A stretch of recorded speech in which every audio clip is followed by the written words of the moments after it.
स्वागत है आपका खोजी खजाना टाइम्स न्यूज में। आइए देखते हैं खबरें विस्तार से। भारतीय जनता पार्टी के पितृपुरुष और जनसंघ के संस्थापक पंडित दीनदयाल उपाध्याय जी की जयंती कर्मचारी कॉलोनी बूथ क्रमांक 96 पर मंत्र उच्चार के साथ मनाई गई। पंडित दीनदयाल उपाध्याय जी की जयंती के अवसर पर भाजपा आईटी सेल जिला संयोजक एवं बूथ अध्यक्ष भगवत सिंह राजपूत ने जनसंघ से लेकर वर्तमान भाजपा का विस्तृत विवरण बताया। कार्यक्रम को लालचंद भावसार, भगवत सिंह वर्मा, लखन परमार ने संबोधित किया। कार्यक्रम में मुख्य रूप से पार्षद श्रीमती अनीता राजपूत, कैलाश परमार, विनोद चौहान, अमर सिंह आदि भाजपा कार्यकर्ता उपस्थित रहे। कार्यक्रम का आभार पूर्व पार्षद केदार अस्ताया ने माना। कालापीपल से राजू विजय शर्मा की रिपोर्ट। भी जुड़कर रहता है। ऐसे महापुरुष पंडित श्री राम शर्मा आचार्य जी हो, पंडित दीनदयाल उपाध्याय जी हो, या और भी हमारे सुभाष चंद्र बोस, लाल बहादुर शास्त्री, विवेकानंद, दयानंद सरस्वती, बहुत सारे हैं। लेकिन इनकी भी माताओं को धन्यवाद। एक ऐसी महापुरुष को जन्म दें जिनके इतिहास के पन्नों में आज स्वर्ण में नाम आता है। तो हम इनकी जन्म तिथि आज इतना याद रखें कि हमारे राष्ट्र की उन माताओं ने ऐसे पुत्रों को जन्म दिया, तो हम भी अपने घर को, बेटों को, परिवार को, समाज को एक श्रेष्ठ बनाने का प्रयास करें। यह हमारी आपसे हाथ जोड़ की प्रार्थना।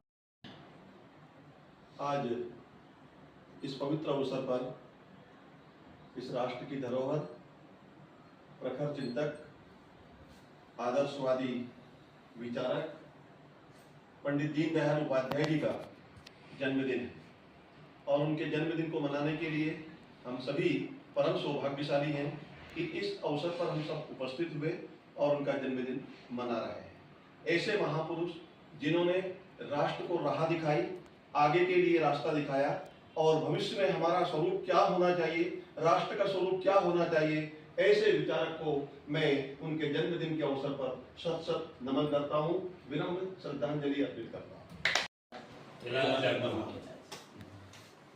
आज भारतीय जनसंघ के संस्थापक और भारतीय जनता पार्टी के पितृपुरुष अपने पंडित दीनदयाल उपाध्याय जी का जन्म है, तो हम इनकी जन्म जयंती मनाने के इस शुभ अवसर पर हमारे बीच में उपस्थित गायत्री परिवार के वरिष्ठ सम्माननीय लखनलाल जी भाई साहब,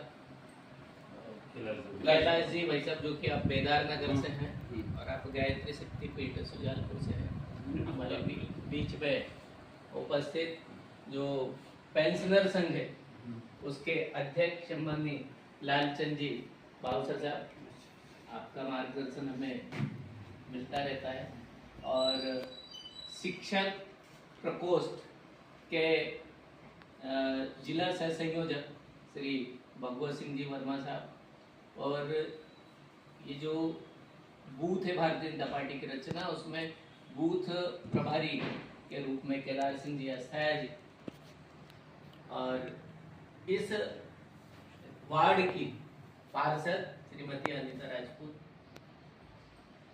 हम सब जानते हैं कि आज पंडित दीनदयाल उपाध्याय जी का जो ध्येय वाक्य है, अंत्योदय की भावना, इन्होंने हम में जो पैदा की है, अंतिम व्यक्ति, अंतिम छोर में जो व्यक्ति बैठा हुआ है उसकी भी आपने चिंता की है।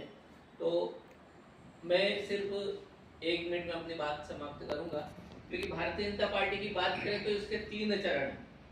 पहला चरण हमारा था जनसंघ, और 29 से 31 दिसंबर 1952 में नागपुर में एक अधिवेशन हुआ था, जिसमें पंडित दीनदयाल उपाध्याय जी उस जनसंघ के महासचिव बने। दूसरा दौर आता है जो कि गठबंधन सरकार का दौर था। भारतीय जनता पार्टी उसमें 2 सीट से लेके और सरकार बनाने की स्थिति में रही। अटल जी का कार्यकाल आपने 13 दिन का और 13 महीने का देखा। इसके बाद में जो तीसरा जो भाजपा का कार्यकाल का दौर है वो है 2014 से, हमारे देश के यशस्वी प्रधानमंत्री सम्माननीय नरेंद्र मोदी जी का। तो मैं तो यही कहूँगा, आप सब वरिष्ठ हैं, कि ऐसे हमारे जो प्रेरणा स्रोत हैं, तो ये पार्टी का विषय नहीं है, लेकिन ये तो व्यक्तित्व ऐसा है जिन्होंने राष्ट्र निर्माण के लिए युवाओं को एक प्रेरणा दी है, और हम सब इनके जो बताए गए मार्ग पर चलें। बस यही कामनाओं के साथ में मैं पंडित दीनदयाल उपाध्याय जी के चरणों में नमन करता हूँ। जय हिंद, जय भारत। और हमारे बीच में क्योंकि बहुत वक्ता हैं, तो जो ध्येय वाक्य हैं, है ना, आपके आशीर्वचन में लालचंद जो अवसर साहब आपका भी मिले, फिर धीरे धीरे हमारे वरिष्ठ बोलेंगे। हम विद्यार्थी जीवन में थे, डायरेक्ट बोल देता हूँ, हम जब विद्यार्थी जीवन में थे तो दीनदयाल उपाध्याय जी का हमको मार्गदर्शन मिलता रहा। हम उस समय आरएसएस से जुड़े हुए थे। हमारे एक संस्था थी जहाँ हरिभाव जोशी उसके मुखिया थे। बहुत पुरानी बात बता जाओ भैया। हाँ, जो अखाड़ा था हमारा, जो हमारे खेड़ापति हनुमान जी है, वहाँ पे एक व्यायामशाला बनी हुई थी और उस अखाड़े में हम लोग काम करा करते थे। उनके मार्गदर्शन में मतलब